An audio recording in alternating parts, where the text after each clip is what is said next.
Today I'm going to be giving you some tips on how to deal with leaders with the Peter Pan syndrome.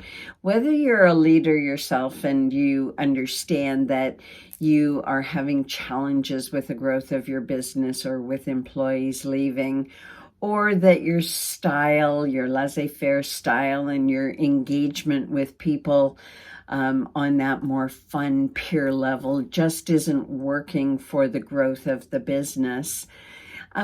There are some very clear ways of approaching your situation.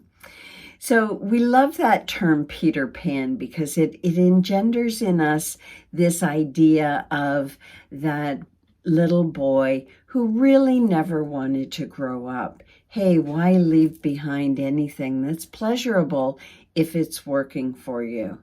But what Peter Pan also does is as with the movie, he brings everybody else into that way of being in the moment and never growing and never changing for fear of having to take on adult responsibility. And while this Peter Pan syndrome was initially the book was initially written in 1983 to demonstrate this syndrome in men. This syndrome is apparent in all human beings. Let's face it, we all have some part of us that just doesn't want to grow up because, again, we're driven by pleasure and whether it's sitting down and playing a video game for 4 or 5 hours a night and letting your responsibilities at home go by the wayside, or it's at work and you're not holding your people accountable. This leads to some difficult results at times, and in the workplace, it can be really costly. So just to capture this energy a little bit more, this is this leader where at first you want to lead, you want to follow them. They are so exciting. The energy's entrepreneurial, playful, they inspire, and they let you do whatever it is you want to do because, of course, nothing is really organized. It can feel chaotic. And if you have a brain that likes to organize, you can feel very useful and very quickly get that sense of belonging to, feeling needed, and feeling invaluable to this entrepreneur that you're working for. However, you soon start to see all of the frustrations that can come as a result of the style. The style is very impulsive. Peter Pan is impulsive. He goes on a whim. I said I was going to do this, but now I'm doing this. And so in the business, there's that increase in internal chaos. Everybody's working long and hard to try and follow all of the great ideas that this person has come up with and is so excited about. But it also leads to an over-promising and under-delivering on the actual product or the quality of the product. And because there is no logical objective criteria for making decisions are often made based on how the entrepreneur or the leader feels at the time. And that means that employees are subject to this type of, okay, well, we're doing this. Oh, wait a second. Now we're doing that.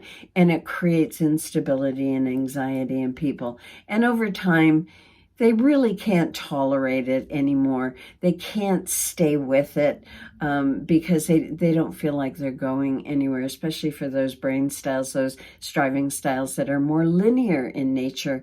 And they need a plan and they need to feel that progress is being made toward goals.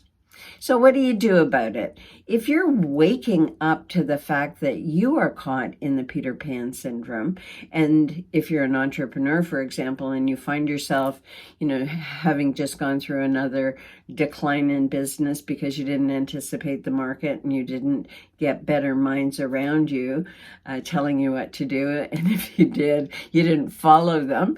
And when I say better minds, I mean more experienced minds, that the pattern that ensues out of this is we grow, we shrink. We grow and we either lose a market share or we lose our good people that have been working for us but just can't tolerate the chaos anymore.